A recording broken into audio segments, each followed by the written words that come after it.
On reçoit aujourd'hui Élise Guimont. Elle est agente de développement et de promotion de l'action bénévole au Centre d'action bénévole de MRC de Montmagny et de Lillip. Bonjour Élise. Bonjour. Tout d'abord, on va te présenter parce que tu viens d'arriver là. Oui, c'est ça. C'est tout nouveau dans les fonctions d'agente de développement de l'action bénévole au Centre d'action bénévole de Montmagny-Lillip. Ça fait quelques semaines et je suis venue ici pour parler un petit peu de mon mandat et aussi de notre recherche constante de bénévoles. Ah oui, mais le Centre d'action bénévole, c'est pas pour rien. Hein? Vous êtes toujours en recherche de bénévoles, ça c'est garanti. Oui. Tout d'abord, qu'est-ce que tu fais justement au sein du Centre d'action bénévole concrètement? Donc, moi, c'est vraiment, je dis que je chouchoute les bénévoles. Donc, c'est à elle qu'il faut parler. C'est ça. Donc, mon travail, moi, c'est vraiment, on appelle ça comme les 3 R. Donc, le recrutement des bénévoles. Ensuite, la rétention des bénévoles, donc comment on fait pour garder nos bénévoles au sein de notre organisme, et aussi la reconnaissance. Donc, comment qu'on valorise l'apport que les bénévoles ont pour notre mission au Centre d'action bénévole. C'est pas juste donner d'un côté, là, ça donne des deux bords. Là. Oui, exactement. Donc, c'est sûr qu'au Centre d'action bénévole, on a beaucoup de services qu'on rend à la population, à la communauté. Mais pour rendre ces services-là, bien, on a besoin en retour de la communauté en tant que bénévole. On a tendance à penser que les bénévoles, ça va être des retraités. Est-ce que c'est le cas? Oui. Il y a quand même une bonne partie de nos bénévoles qui sont des gens retraités. Par contre, le bénévolat, ça peut se faire à tous les âges. C'est pas un engagement qui est obligé d'être comme dans le milieu du travail, avec un horaire précis. C'est surtout un engagement qui donne une certaine liberté. Donc, ça, c'est pour ça que des fois, on dit, on n'ose pas trop s'engager parce qu'on veut rester libre de notre horaire. Mais en fait, le bénévolat, souvent, les organismes, on s'adapte à ce que les gens sont capables d'offrir.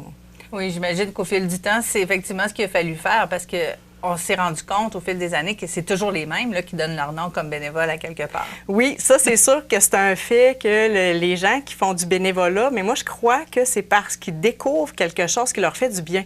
Donc, ils vont avoir tendance, des fois, à s'impliquer dans plusieurs organismes ou pour différentes causes qui leur tiennent à cœur. C'est vrai qu'on voit souvent les mêmes personnes s'impliquer. Puis c'est un peu mon travail, moi, de faire découvrir le bénévolat au plus de gens possible pour qu'on ait un plus grand roulement, puis que ça fasse vraiment comme une roue qui tourne, d'offrir des services, de s'impliquer. Puis en même temps, bien, le bénévolat, ça apporte beaucoup là, sur la santé globale, le bien vieillir. Donc, c'est une belle activité. OK, tu me parles de ton plan, mais tu vas le réaliser comment, ce plan-là? Ah, bien, en venant vous voir aujourd'hui. Bien, c'est sûr que les communications, faire promouvoir le bénévolat, c'est de plein de façons. C'est sûr qu'il y a les médias, mais c'est aussi d'aller rencontrer les gens dans leurs activités, dans leur milieu de vie, le bouche à oreille. Puis il y a beaucoup aussi, on dit un peu le mentorat. Donc, nos bénévoles qui sont déjà dans notre organisme peuvent parler de nous à leur entourage. Puis à ce moment-là, bien, ça nous fait des petites références. Puis c'est sûr que nous, on a aussi la mission de promouvoir le bénévolat à la grandeur de la MRC de Montmagny et de Lillip. Donc, on est là aussi pour aider les autres organismes qui ont des besoins de bénévolat. Donc, on peut faire du référencement. Donc, moi, si j'ai un bénévole qui me contacte puis que les services au CAB ne sont pas nécessairement ce qu'il recherche, moi, je peux le référer à d'autres organismes. Donc, on est comme une porte ouverte sur vraiment plusieurs opportunités de bénévolat. Puis en même temps, bien, on encourage les organismes à nous contacter s'ils ont des besoins. J'imagine que les gens qui s'inscrivent comme bénévoles ne vont pas être laissés à eux-mêmes. Il y a des formations là, qui vont leur être données. Oui, c'est sûr qu'on les accompagne, on leur explique comme il faut vraiment en quoi ça consiste. On offre des formations. Moi, je suis comme la personne référente. Je suis toujours là pour répondre aux questions. On peut les jumeler avec d'autres bénévoles qui font déjà le service, comme par exemple l'accompagnement aux transports médicaux. C'est plein de petits détails, mais un coup qu'on le fait une fois avec un autre bénévole, là, c'est beaucoup plus clair dans notre esprit. Ça rassure aussi. Oui, effectivement. Bien, on en a parlé justement, tu viens de le nommer, l'accompagnement, transport aux rendez-vous médicaux. Présentement, vous recherchez des bénévoles pour ce travail-là? Bien, principalement parce que c'est quelque chose qui est constant et la population est vieillissante. Donc, on se rend compte qu'il y a beaucoup, beaucoup de demandes à ce niveau-là. On a au-dessus de 1000 personnes qui sont inscrites là, à nos services.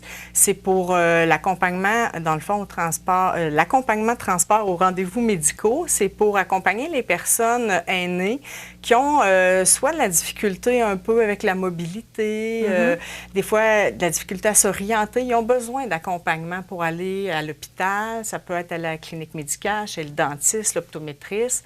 Donc, est-ce que ça pourrait être juste pour des examens où on sait que la personne ne peut pas conduire pour revenir? Aussi, oui, aussi, ça peut être ça.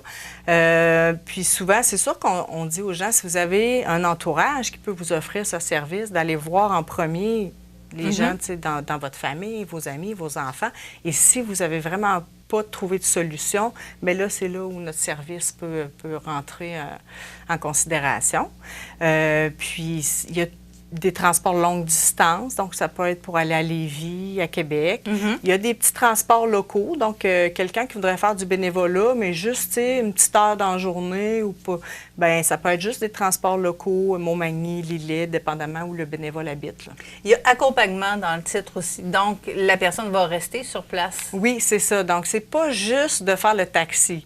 Donc là, on accompagne vraiment l'usager jusqu'à son rendez-vous, jusqu'à temps qu'il soit pris en charge par le spécialiste de la santé.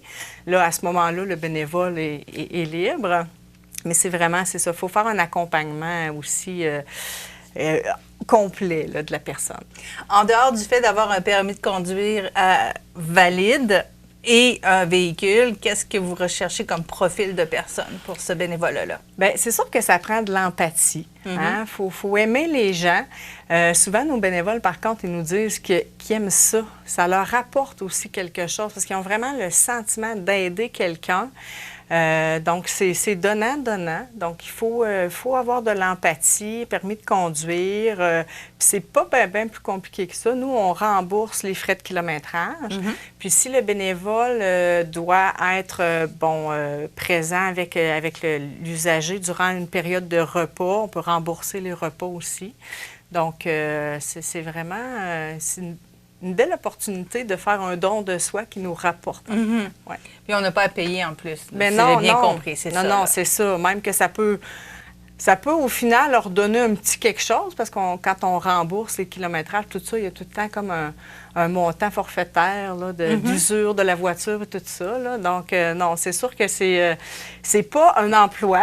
Non, c'est pas une façon de faire de l'argent, mais c'est une façon d'être utile et de ne pas avoir nécessairement à payer pour être utile. Exactement. C'est quand même bien pensé. Je voulais savoir, Élise, tu me précisais que c'était principalement pour accompagner, faire le transport pour les personnes âgées, pour les rendez-vous médicaux. C'est vraiment seulement pour les personnes âgées ou est-ce que certaines personnes peuvent avoir ce besoin-là, des cancéreux peut-être des fois? Oui, c'est pas uniquement pour les personnes âgées. Il y a des situations particulières, des fois des gens qui sont en dialyse, comme vous disiez, par exemple, un examen de la vue qu'on ne peut pas conduire pour revenir. Donc, à ce moment-là, c'est un peu à la discrétion. Tu sais, les barèmes sont quand même un peu souples, là, dans le sens où on y va un peu au cas par cas. La clientèle principale et la clientèle aînée. Mais si on est dans le besoin, vous pouvez appeler au centre d'action bénévole, puis on voit avec vous la situation. Là. Alors, c'est un type de bénévolat qu'on cherche présentement, des bénévoles pour ça, mais il y a plein d'autres choses que vous offrez. Vous avez plein de besoins de bénévoles pour d'autres services. Oui, d'autres services. Ils peuvent vous contacter pour la même chose. Oui, parce qu'on a les activités de vie active, par exemple. Donc, les personnes qui donnent un peu les ateliers de vie active sont des bénévoles qui sont accompagnés vraiment par notre intervenante de vie active. On a des groupes de solidarité cancer qui sont organisés par des personnes bénévoles.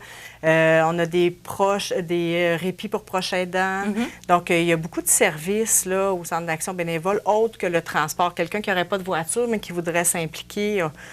On a quelque chose pour tous les goûts. On a des besoins puis on s'organise pour pouvoir les combler. Oui, sinon, on va voir les autres organismes parce qu'on sait qu'il y a beaucoup de besoins, que ce soit en aide alimentaire, dans les friperies au tri de vêtements, les paniers de Noël. Donc, on peut référer sans problème. Donc, on a des besoins pour les MRC de Montmagny et de Lillet, entre autres.